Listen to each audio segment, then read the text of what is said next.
tomando la cena dignamente. Vamos a leer Mateo, la palabra de Dios, Mateo, a 1 Corintios 11, 23 al 26. Porque yo recibí del Señor lo que también os he enseñado, que el Señor Jesús, la noche que fue entregado, tomó pan y habiendo dado gracias lo partió y dijo, tomad, comed, esto es mi cuerpo que por vosotros es partido, haced esto en memoria de mí. Asimismo, tomó también la copa después de haber cenado, diciendo, esta copa es el nuevo pacto en mi sangre. Haced esto todas las veces que la bebiereis en memoria de mí. Así pues, todas las veces que comiereis este pan y bebiereis esta copa, la muerte del Señor anunciáis hasta que Él venga. Amén. Yo, la verdad, nunca he sido una persona de leer o de oír o de ver muchas noticias, pero últimamente como que me he interesado, como que me picó el bicho de ver noticias. Y porque me gusta buscar ser objetivo, porque me gusta tener todo el panorama. No solo escucho noticias de derecha, sino también de izquierda. Trato de escuchar todo de lado y lado, a ver qué es lo que se está diciendo en el mundo, ¿cierto? Y cuando escuchaba las noticias no dejaba de preocuparme por algo, y es el fanatismo político que tenemos en cada país. En Corea también hay fanáticos políticos. Ese fanatismo político no nos permite a nosotros realmente llegar a un punto de acuerdo, y a la final eso no va a permitir que lleguemos a esa paz y esa prosperidad que queremos en Colombia. Y por eso yo me hacía algunas preguntas. Esta semana justamente me hacía estas preguntas mientras veía todo lo que estaba pasando con el presidente de Colombia, con el presidente de Estados Unidos, con el presidente de Ucrania, todo lo que está pasando. Y uno se pone a ver noticias y uno como que no sabe qué pensar. Y pensando en Colombia, me ponía a pensar cómo lograr lo mejor para Colombia cuando cada político está buscando únicamente su propio beneficio. Aunque ustedes entreguen su vida por un político, a la final esos políticos están buscando su propio beneficio. ¿Cómo hablar de cambio cuando haciendo lo mismo que los corruptos se excusan en que ellos también lo hicieron? Ah, es que ellos también lo hicieron, entonces es nuestra excusa. ¿Cómo se puede hablar de un cambio? ¿Cómo lograr la paz si el concierto de Shakira hace que lo que está ocurriendo en el Catatumbo pase a un segundo plano? Cuando uno ve las noticias, un momento, Catatumbo, Catatumbo, y de repente el concierto de Shakira, y eso ya como que no hay guerra en Colombia. ¿Cómo retribuir a las víctimas de la violencia mientras se le da una segunda oportunidad a los desmovilizados? ¿Cómo? Es difícil. ¿Cómo curar las heridas de tantos años de violencia? ¿Cómo reconocer el valor de los blancos, los negros, los campesinos, los indígenas? Ciertamente son muchas preguntas que me hacía esta semana, y que ciertamente cuando uno escucha noticias se tiene que hacer, y no ser fanático. Ah, es que este es el que va a cambiar el país. Este es el que nos va a dar la solución. No, realmente uno se da cuenta que es lo mismo y lo mismo. Es lo mismo y lo mismo. En este momento, ¿dónde están almorzando los políticos? Yo les pregunto a ustedes. ¿En los restaurantes más costosos o dónde están almorzando? ¿Dónde están almorzando los políticos que van a campaña? ¿Dónde? En los lugares más, que yo voy al Chocó, que yo duermo con el del Chocó, que yo almuerzo con el del Chocó, que yo duermo, que yo descanso. Miren, es que vamos a tomarnos la foto, la empanadita, que no hay qué cosa. Y ahí sí, con el pueblo. Pero cuando ya se llega a ese puesto de gobernante, ¿qué es lo que ocurre? No se le da ni siquiera tiempo para hablar a esas personas que les abrieron las puertas. Esa es la realidad que se vive en todo el mundo. Esa es la realidad que se vive en todo el mundo. Y creo que por eso no es coincidencia que esta semana también, como vi la necesidad que reflexionemos nuevamente acerca de la Santa Comunión, que ya lo habíamos hecho muchas veces. Pero es importante entender, comprender por qué participamos de la Santa Comunión. Porque para muchos de nosotros es simplemente un rito, porque para muchos de nosotros es simplemente una parte del culto y no debería ser así. De hecho, cuando nosotros vemos la historia de la iglesia primitiva, la Santa Comunión era el punto central, el punto clímax del culto, ni siquiera la predicación. Era la parte más importante. Todo giraba alrededor de la Santa Comunión. Todo giraba alrededor de ese momento. ¿Y ahora qué ha pasado con nosotros? Le damos más importancia a una alabanza, que tiene que sonar todo muy bien, que la predicación y todo eso. Pero se nos olvida esa Santa Comunión. Ese momento en el que nosotros recordamos a aquel Cordero que fue entregado por Dios. Y hoy nosotros tenemos que reflexionar en esto y volver a darle la importancia a esta Santa Comunión. Y darle la centralidad en nuestras vidas. Por eso es que nosotros cada primer domingo de cada mes estamos participando de la Santa Cena, de la Santa Comunión físicamente. Pero cada vez que participamos de esto, tenemos que pensar, bueno, ¿y yo por qué estoy haciendo esto? ¿Será que lo estoy haciendo dignamente o indignamente? Pues tenemos que reflexionar, tenemos que pensar en esto. Hoy leímos 1 Corintios 11, 23 al 26. Porque yo recibí del Señor lo que también os he enseñado. Que el Señor Jesús, la noche que fue entregado, ¿tomó qué? Tomó pan y habiendo dado gracias, lo partió y dijo, tomad, comed, esto es mi cuerpo, que por vosotros es partido. Haced esto en memoria de mí. Asimismo tomó también la copa después de haber cenado, diciendo, esta copa es el nuevo pacto en mi sangre. Haced esto todas las veces que la bebieres en memoria de mí. Así pues, todas las veces que comieres este pan y bebieres esta copa, la muerte del Señor anunciáis hasta que Él venga. Es un mandamiento del Señor. Tenemos que participar de la Santa Comunión y tenemos que volver a darle la importancia, la centralidad a este momento del culto, a este momento en el que nos reunimos como iglesia para conmemorar, para recordar el gran sacrificio que Cristo hizo por nosotros. Luego más detalladamente lo vamos a ver, pero ¿alguien se acuerda que se celebra el día de Pascua? ¿Qué celebran los israelitas durante la Pascua? El éxodo de Egipto, el éxodo, la liberación de Egipto. Eso es lo que celebran los israelitas durante la Pascua. Ahora, nosotros tenemos que entender que todo esto es simplemente una sombra. Esto simplemente nos va a dirigir hasta una verdad. ¿Cuál es esa verdad? Jesucristo. Porque Él es la verdadera paz. Y por eso el Evangelio de Juan nos muestra constantemente que Jesús es el Cordero de Dios. Él es el Cordero de Dios, que vino a quitar el pecado del mundo. Él es el Cordero de Dios, Él es el Cordero de Dios, Él es el Cordero de Dios. Y tenemos nuevamente que recordar por qué estamos participando de esa Santa Comunión. ¿Listo? Entonces, ¿qué es lo que nosotros celebramos con la Santa Comunión? ¿Qué es lo que nosotros celebramos? Aunque luego nuevamente lo vamos a detallar cuando hablemos de esto en Mateo. Pero vamos a celebrar que Dios entrega a su Hijo unigénito por cada uno de nosotros, que su cuerpo es rasgado, que su sangre es derramada, y por esta razón, todos nosotros somos partícipes de una correcta relación con Dios. Es Dios mismo quien toma la decisión, no nosotros. Nosotros no nos merecemos esto. Nosotros ni siquiera lo buscamos. Y sin embargo, Dios, ¿qué es lo que hace? Él entrega a su Hijo unigénito como sacrificio para que nosotros podamos tener una correcta relación con Él. La semana pasada hablamos de esto. Recuerden el pecado. ¿De quién nos separa? ¿Con quién se crea una brecha primeramente? Con Dios. ¿Y quién soluciona esta brecha? Nosotros. No, lo hace Dios. Dios es el que toma el primer paso. Es su amor el que lo mueve a entregar a su Hijo unigénito por cada uno de nosotros. Lo entrega en esa cruz. Terrible cruz. Maldita cruz.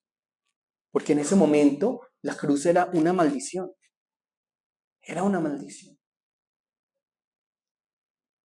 Entonces, ¿qué es lo primero que estamos nosotros celebrando? Estamos celebrando que ahora somos libres, que ahora tenemos una correcta relación con Dios y por lo tanto ya somos libres de tomar decisiones.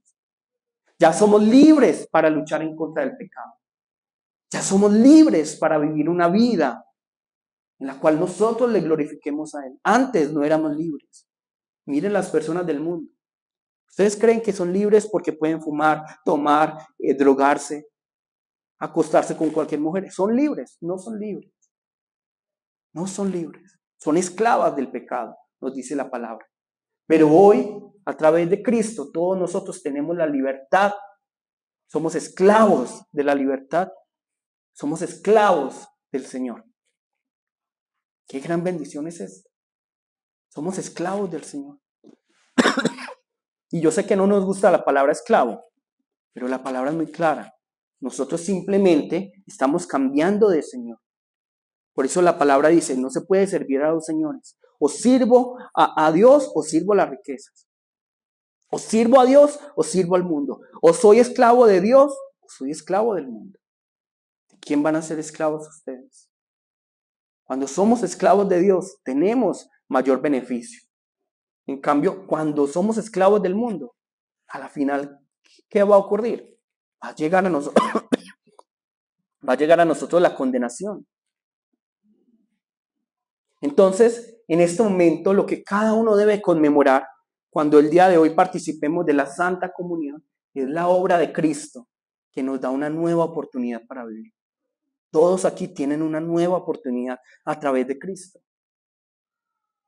Tenemos una nueva oportunidad. Y hasta que Él regrese, tenemos una nueva oportunidad. Eso es lo más hermoso. Ese es el Evangelio. El Evangelio no es nada más. Es simplemente que ya podemos tener una correcta relación con Dios. ¿A través de qué? De la fe en Cristo Jesús. Y por eso tenemos que presentarnos ante Él con fe. Ahora, la pregunta es, ¿podemos participar incorrecta o indignamente de la Santa Comunión? Ya lo hemos visto antes, pero vamos a leer 1 Corintios 11, 27, 29. ¿Lo lee Rubén, por favor?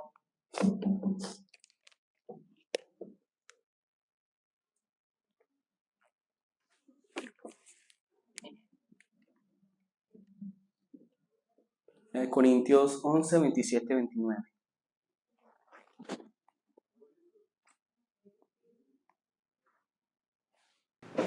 De manera que cualquiera que comiere este pan o bebiere esta copa del Señor indignamente, será culpado del cuerpo y de la sangre del Señor. Por tanto, pruébese cada uno a sí mismo, y coma así del pan y beba de la copa. Porque el que come y bebe indignamente, sin discernir el cuerpo del Señor, juicio come y bebe para sí. Amén. Entonces miren que Pablo nos está diciendo, si hay una forma incorrecta o indigna de participar de la Santa Comunión. Y nos debe dar miedo. Yo sé que no nos gusta tampoco la palabra miedo, pero nos tiene que dar miedo. ¿Por qué? Porque ¿qué nos está diciendo Pablo? Nos está diciendo que aquel que come indignamente, sin discernir el cuerpo del Señor, ¿qué va a pasar con él? ¿Qué está haciendo? Juicio come y bebe para sí. Y por esta razón tenemos que saber muy bien qué es participar indignamente de la Santa Comunión. Porque si no, estamos comiendo y bebiendo juicio para nosotros. Juicio para nosotros. No sé, esto nos tiene que llenar de, a Dios. Hay que amarle, pero también hay que temerle. Hay que amarle, pero también hay que temerle. Pero ¿a qué se refiere el tomar indignamente, comer indignamente? ¿Qué significa sin discernir el cuerpo del Señor? Ahí es donde siempre tenemos que volver al contexto. 20, 22. ¿Lo lees, por favor, nuevamente, Rubén? 1 Corintios 11, 20, 22.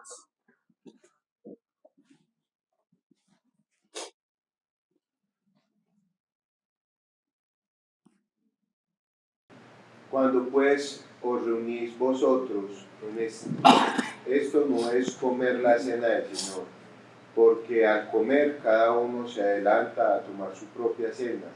y uno tiene hambre y otro se invierna. Pues que no tenéis casas en que comáis y bebáis, o menospreciáis la iglesia de Dios, y avergonzáis a los que no tienen nada. ¿Qué os daré? ¿Qué os diré? ¿Qué os alabaré? En esto no es alabo. Esto no es alabo. Esto no. Gracias. Entonces, los primeros cristianos se reunían en casas. Y como cada vez iba creciendo la iglesia, generalmente donde iban eran las casas más grandes, claro, por la necesidad. Y existía un momento muy precioso, y es que cada persona traía los alimentos a esta reunión que se realizaba cada semana, así como hicimos el fin de año, una frijolada. Entonces, alguien trae los frijoles, alguien trae el arroz, no dimos chorizo, ¿cierto? Plátano, se la puso la cara. Pero entonces vemos que cada uno traía la comida y seguramente los más ricos traían un poco más porque tenían más poder adquisitivo. Hasta ahí no hay ningún problema, ¿cierto? Hasta aquí no hay ningún problema.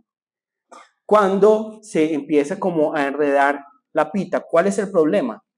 Que obviamente las personas más ricas tienen más tiempo libre, pueden organizar más fácil su agenda, no tienen que rendirle cuenta a nadie.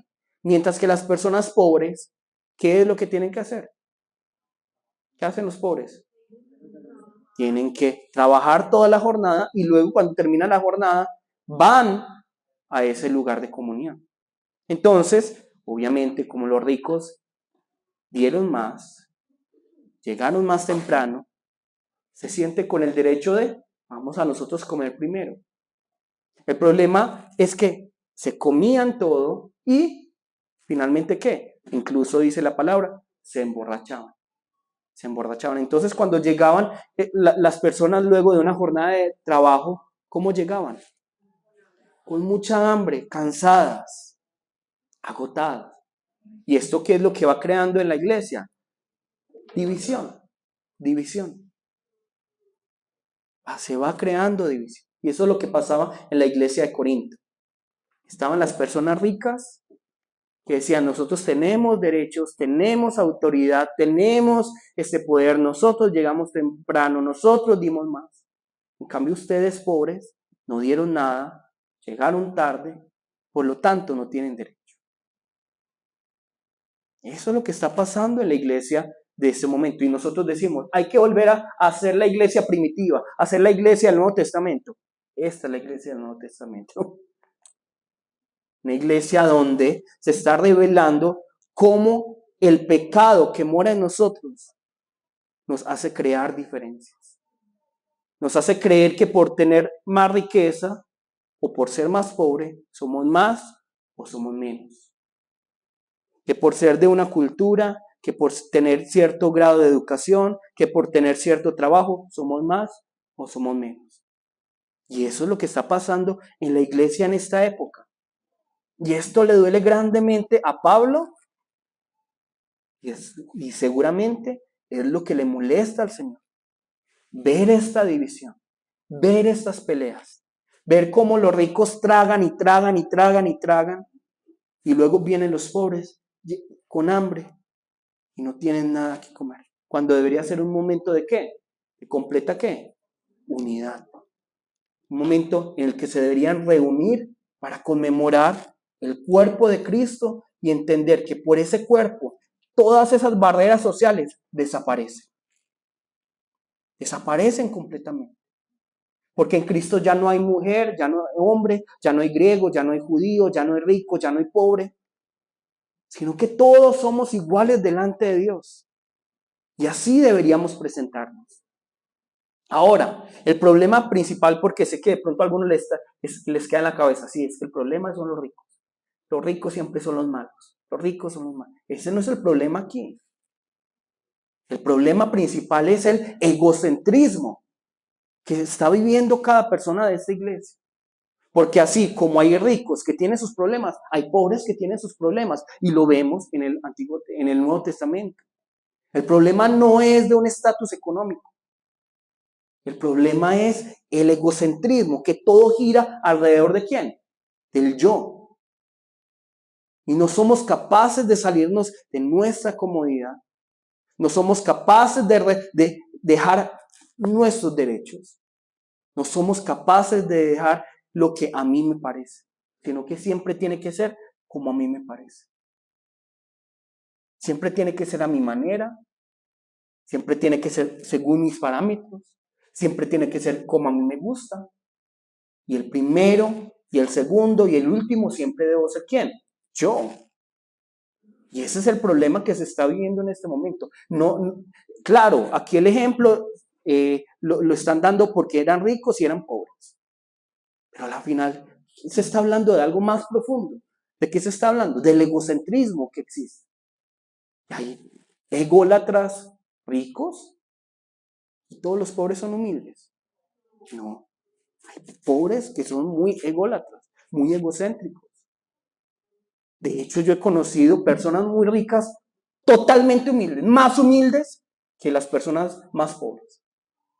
Y he conocido personas pobres, pobres, pobres, con un orgullo que les llega hasta el universo.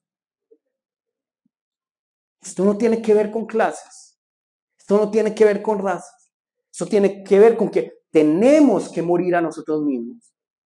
Y a esto se refiere Pablo cuando está diciendo, ustedes no disciernen el cuerpo del Señor. Ustedes no están pensando en el cuerpo del Señor. ¿Qué es pensar en el cuerpo del Señor? Es pensar en la iglesia, es pensar que el otro es igual que uno. Que no porque yo soy hombre, porque de pronto yo tengo más educación o porque tengo riquezas, soy más que el otro. Y de la misma manera, porque yo soy pobre, porque yo tengo estas deficiencias, soy menos que el otro. No, todos somos iguales en el Señor. Y de esta manera cada uno, porque somos iguales y porque somos parte de este cuerpo, cada uno, ¿qué es lo que tiene que hacer? Poner al servicio de la iglesia, poner al servicio del cuerpo sus dones. ¿Cuáles son los dones de cada uno? Cada uno pregúntese, ¿cuáles son mis dones? ¿Los estoy poniendo al servicio de la iglesia? ¿Sí o no? ¿O simplemente vengo al culto y luego me voy? O simplemente, sí, yo hago maromas, hago así, parece que hago lo que es más reconocido por las personas y luego me voy. Porque en los lugares más bajos no me gusta estar. Cada uno tiene dones que puede poner al servicio del Señor. Y eso es discernir el cuerpo del Señor. Eso es darle importancia al cuerpo del Señor. Miren lo que nos está diciendo la palabra. Si nosotros no discernimos el cuerpo del Señor, estamos tomando de la cena. ¿De qué manera? Indignamente. Y si tomamos de la cena, participamos de la cena indignamente, ¿qué estamos haciendo? Estamos comiendo y bebiendo juicio para nosotros. Entonces, ¿qué es lo que hay que hacer? Simplemente es ser más conscientes del prójimo. Es ser conscientes de la necesidad del prójimo. Es ser conscientes de que el prójimo a la final también es una criatura de Dios, es imagen de Dios. Y que nosotros tenemos que rendirle cuenta a Él. Aquí nadie debería sentirse superior que el otro.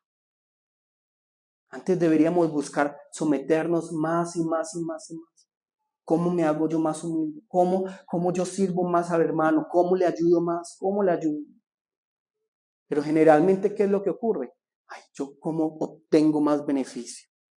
¿Cómo obtengo más beneficio? Y por eso, no es por jactarme, pero siempre lo que les decía hace 2 semanas, con el ejemplo de las comidas que hacemos. Yo podría decir, como yo soy el ministro, como yo estuve predicando, a mí me traen el almuerzo primero. Me lo traen primero. Yo podría decir, ¿sí o no? ¿Sí o no? Claro. Pero generalmente, ¿yo qué es lo que digo? Lina, que es la que organiza los almuerzos, ¿qué es lo que generalmente yo digo? No, primero las demás, primero los otros, primero la iglesia, primero la iglesia. Y ella me tiene que decir, ministro, se lo ruego, siéntese, se lo ruego, le voy a pedir siéntese. Y es solo por eso. Está muy pálido. Pero generalmente, ¿qué es lo que ocurre? Como somos ególatras, como vivimos en este yo, siempre yo primero, siempre yo primero. De esa es la manera en la que pensamos. Y uno lo ve, y no es por hablar mal de ustedes, pero uno lo ve, siempre yo no sé si es la cultura, yo no sé si tenemos que conocer más al Señor, pero por ejemplo cuando mi papá nos crió a nosotros, no sé cómo es en Colombia porque mi papá no es colombiano. Nosotros en Corea no nos sentamos a la mesa hasta que él no se siente. Nosotros no cogemos la cuchara hasta que él no coja la cuchara. Nosotros no comemos hasta que él no coma. Corea es una cultura, primero el otro, primero el otro. ¿Cómo es aquí? Papá, primero yo, el chicharrón más grande para mí, ¿cierto? Lamentablemente es así. Y tenemos que tenemos que aprender a dar más, a dar a las demás personas primero, a que el otro sea primero, que lo mejor sea para el otro primero. Y lamentablemente en esta iglesia y en muchas partes aquí he visto eso. Cuando, digamos, estamos en una comida juntos y hay unas arepas, la más quemada, ¿qué es lo que hace generalmente la gente? La más durita, la más... Y así es. Y lo he visto con ustedes. Y es triste. Porque ¿eso qué significa? Que todavía se nos dificulta someternos, se nos dificulta entender, es que el otro es imagen de Dios. Cuando yo sirvo al otro, finalmente, ¿quién está recibiendo beneficio? Yo. Que el otro tenga lo mejor, que el otro pueda comer lo mejor, que el otro tenga el mejor equipo, que el otro, primero el otro. Por eso siempre tenemos que pensar en la iglesia. Tenemos que someternos, humillarnos, que el otro primero, el otro primero, el otro primero. Eso es lo que nos enseña la palabra. Eso es no tomar indignamente de la Santa Comunión. Primero el otro, primero el otro. Vamos a 2 Crónicas 7:14.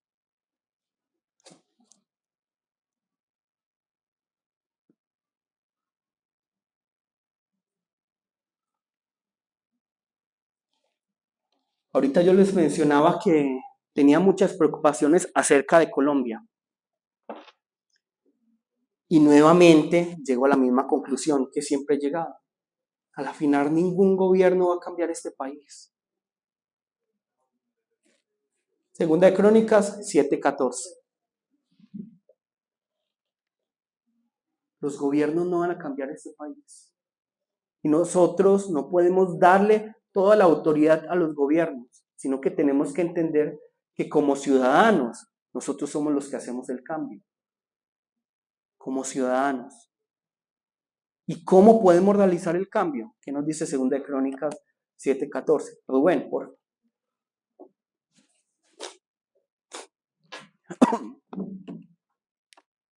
Si se humillare mi pueblo, sobre el cual mi nombre es invocado, y orare, y buscare mi rostro, y se convirtieren de sus malos caminos, entonces yo oiré desde los cielos, y perdonaré sus pecados, y sanaré su tierra. Amén. Miren lo que nos está diciendo la palabra. Aquí la palabra nos está diciendo, bueno, que el rey se tiene que arrepentir, que el presidente se tiene que arrepentir. Cada uno tiene que ponerse a la tarea. Si nosotros realmente decimos, amamos a Colombia, humillémonos como pueblo, invoquemos su nombre, oremos, busquemos su rostro, convirtámonos de los malos caminos, para que Él finalmente, ¿qué? Oiga desde los cielos, perdone nuestros pecados y sane nuestra tierra. Es la única manera, es la única solución. Solo cuando Colombia sea para Cristo va a haber un verdadero cambio. Por eso tenemos que llevar la palabra. Pero la mejor manera de llevar la palabra, ¿cuál es? Diciendo, crean en Jesús, crean en Jesús, crean en Jesús. No, es mostrando con nuestras acciones que salimos de ese egocentrismo y que somos capaces ya de vivir de manera diferente. Que somos capaces de perdonar, que somos capaces de amar, que somos capaces de dar soluciones. Es muy fácil ver lo negativo, es muy fácil ver lo que nos hace diferentes, es muy fácil ver los peros. ¿Qué es lo difícil? Buscar la solución, dar soluciones, dar respuestas. Y por eso tenemos que dejar el egocentrismo, tenemos que salir de aquí, de este punto de comodidad, de esa zona de confort. Y realmente decirle, Señor, permíteme entregar mi vida por el otro, entregar mi vida por mi prójimo. ¿Cuántos de ustedes saben aquí el que tiene hambre, el que tiene sed, el que está desnudo, el que está padeciendo dificultades? ¿Quiénes de ustedes? Preguntémonos esto constantemente. Eso es no participar indignamente de la Santa Comunión. Entonces la pregunta con la que quiero terminar el día de hoy es, ¿cómo están ustedes participando de la Santa Comunión? ¿Dignamente o indignamente? Cada uno pregúnteselo. ¿Cómo es dignamente? Pensando en el cuerpo, poniendo mis habilidades al servicio de la iglesia, interesándome por el otro. O indignamente es, no, aquí me vienen a servir a mí. A mí me vienen a servir, aquí yo me siento, caliento la silla y por favor me traen un buen sermón, me traen una buena alabanza y ahorita en el cumpleaños de Jorge nos traen una buena torta. Que no sea así, hermanos. Este año, por eso quise hacer esta reflexión, comenzando este año, y es este año que realmente nos acerquemos más a Él. Seamos una iglesia que realmente le honra a Él.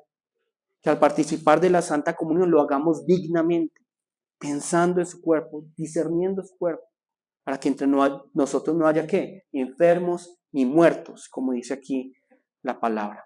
¿Listo? Vamos a llamar el nombre de nuestro Señor y vamos a pedirle al Señor perdón, porque muchas veces hemos sido ni siquiera ignorantes del prójimo, no ignoramos al prójimo, muchas veces simplemente no nos importa y a veces eso es peor. Entonces vamos a pedirle al Señor que nos perdone porque tenemos un corazón muy duro hacia el prójimo y vamos a pedirle al Señor que ablande nuestro corazón y nos permita discernir ese cuerpo que fue entregado para que nosotros podamos tener una relación con el hermano.